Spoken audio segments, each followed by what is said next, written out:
ఎట్టకేలకు కాంగ్రెస్ అధిష్టానం ఎమ్మెల్సీ అభ్యర్థుల ఎంపికపై ఉత్కంఠకు తెరదించింది. 2 ఎమ్మెల్యే కోట ఎమ్మెల్సీ అభ్యర్థులను ప్రకటిస్తూ ప్రధాన కార్యదర్శి కేసీ వేణుగోపాల్ ఉత్తర్వులు జారీ చేశారు. మొదటి నుండి అద్దంకి దయాకర్ పేరు ప్రధానంగా వినిపించినప్పటికీ చివరికి మొండి చేయి చూపించారు. ఆయన స్థానంలో PCC working president Mahesh Kumar గౌడ్ను చేర్చారు. అలాగే ఎన్ఎస్యుఐ ప్రెసిడెంట్ బల్మూరి వెంకట్ పేరును కాంగ్రెస్ అధిష్టానం అధికారికంగా ప్రకటించారు. ఇక ఇదే అంశానికి సంబంధించి కాంగ్రెస్ వర్కింగ్ ప్రెసిడెంట్ జగ్గారెడ్డితో మా హైదరాబాద్ ప్రతినిధి శ్రీనివాస్ ఫేస్ టు ఫేస్. మొత్తంగా ఏదైతే ఎమ్మెల్యే కోట ఎమ్మెల్సీలకు సంబంధించి కాంగ్రెస్ పార్టీ ఇద్దరి అభ్యర్థులను ప్రకటిస్తూ ఏఐసీసీ అధ్యక్షుడు మల్లికార్జున ఖర్గే కొద్దిసేపటి క్రితం ఉత్తర్వులు జారీ చేశారు. దీనికి సంబంధించి మనతో మాట్లాడడానికి టీపీసీసీ వర్కింగ్ ప్రెసిడెంట్ ఏదైతే యాక్టివ్ లీడర్ అదేవిధంగా డైనమిక్గా పేరుగాంచిన జగ్గారెడ్డి ఉన్నారు మనతో పాటు. చెప్పండి, ఈ దీనికి ఎమ్మెల్యే కోటకు సంబంధించి ఎమ్మెల్సీ అభ్యర్థులకు సంబంధించి ఇటు మొదటి నుంచి అద్దంకి దయాకర్ పేరు ప్రధానంగా వినిపించింది.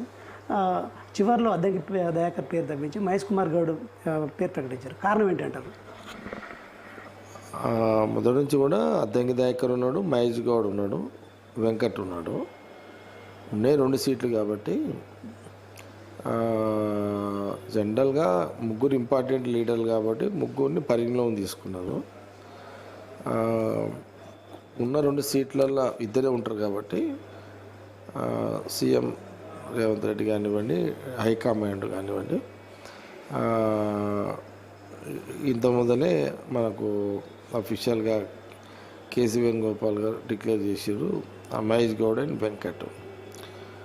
బహుశా అద్దంకి దయాకర్ తోటి ఏఐసిసి సీఎం మాట్లాడిన తర్వాతనే ఇది అయింది. బహుశా అద్దంకి దయాకర్కి క్లారిటీ ఉంది. బహుశా హైకమాండ్ ఏఐసిసి ఆఫీస్ నుంచి అద్దంకి దయాకర్కి మాట్లాడిన తర్వాతనే అద్దంకి దయాకరి సాటిస్ఫాక్షన్ అయిన తర్వాతనే ఈ ఇద్దరి పేర్లు డిక్లేర్ చేసారు.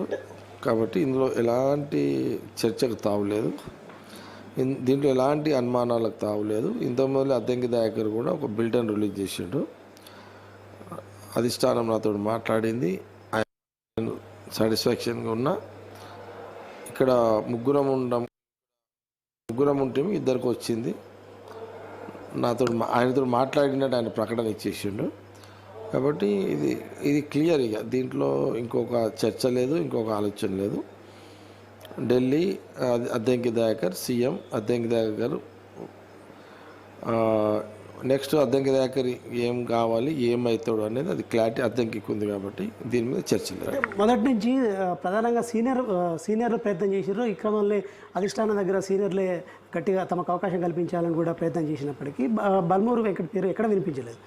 నిన్న చివరిగా బల్మూరు వెంకట్ పేరు వినిపించింది. అంటే ఇన్ని రోజులు బల్మూరు వెంకట్ పేరు వినిపించలేదు, నిన్న వినిపించడానికి కారణం అంటే ఇక్కడ ఏఐసీసీ పెద్దలు నిర్ణయం తీసుకున్నారంటారా? మీడియాలో వచ్చే కథనాలకు, మీడియాలో వచ్చే ఊహాగాన చర్చలకు పార్టీకి సంబంధం లేదు. అఫీషియల్గా డిక్లేర్ అయిన తర్వాత మార్పులు జరిగితే దానికి కాంగ్రెస్ పార్టీ మీ ప్రశ్నలకు జవాబిస్తుంది. మీడియాలో ఊహాగానాలకు సంబంధించిన క్వశ్చన్స్కి కాంగ్రెస్ పార్టీ జవాబు ఇవ్వాల్సిన అవసరం లేదు. కాబట్టి అఫీషియల్గా ఇప్పుడు మహేష్ గౌడ్ వెంకట్ పేరు వచ్చేసింది. ఇది క్లియర్గా.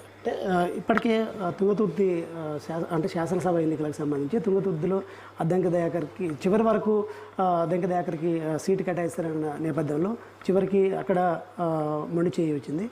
మళ్ళీ ఈ ఎమ్మెల్సీ ఎన్నికల్లో కూడా చివరి వరకు అవకాశం దాదాపు అద్దంకి దయాకర్ కన్ఫర్మ్ అని చెప్పిన నేపథ్యంలో అంటే 2 సార్లు అద్దంకి దయాకర్కి మొండి చేయి అనే భావనలో అద్దంకి దయాకర్ అభిమానులు కూడా ఉన్న పరిస్థితి. అంటే దీన్ని ఎలా చూడొచ్చు అంటారు? మీడియాలో వచ్చే ఊహాగానాలకి జవాబు చెప్పము.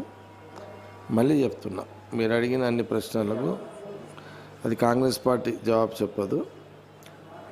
కాంగ్రెస్ పార్టీ అఫీషియల్గా డిక్లేర్ అయిన తర్వాత పేర్లు మారుస్తే దాని మీద కొంత జవాబు చెప్పాల్సిన బాధ్యత కాంగ్రెస్ పార్టీకి ఉంటుంది. బీఆర్ఎస్కి ఇప్పటివరకు ఎలాంటి నిర్ణయం తీసుకోలేదు, అభ్యర్థిని కూడా ప్రకటించిన పరిస్థితి కనపట్లేదు. అంటే దాదాపు కాంగ్రెస్ పార్టీకి 2 కన్ఫర్మ్ అయినట్టు కనిపిస్తుంది. అంటే బీఆర్ఎస్ ప్రధానంగా వెనకడుగు వేయడానికి కారణం ఏంటంటారు? మనకేం తెలుస్తుంది వాళ్ళ పార్టీ అంటే నిలబడి ఏమో మరి వాళ్ళ పార్టీది ఉంటుంది, మనం ఎందుకు మాట్లాడాలి? అంటే ఓడిపోద్దనే భావన గెలవాలని మనకి ఎందుకు? అందులో కాంగ్రెస్ పార్టీకి క్లియర్ మెజార్టీ ఉంది. అంతే. మనం వాళ్ళ గురించి అని మనకెందుకు ఇబ్బంది, వాళ్ళ అభిప్రాయం ఏముంటుందో మనం ఎట్లా చెప్తాం కాబట్టి దాని మీద చర్చ వద్దు. Right, thank you. మొత్తంగా ఏదైతే అద్దంకి దయాకర్ విషయంలో కాంగ్రెస్ అధిష్టానం ముందు నుంచి స్పష్టంగా ఉంది. ఖచ్చితంగా భవిష్యత్తులో కూడా మంచి అవకాశం కూడా కల్పిస్తుందని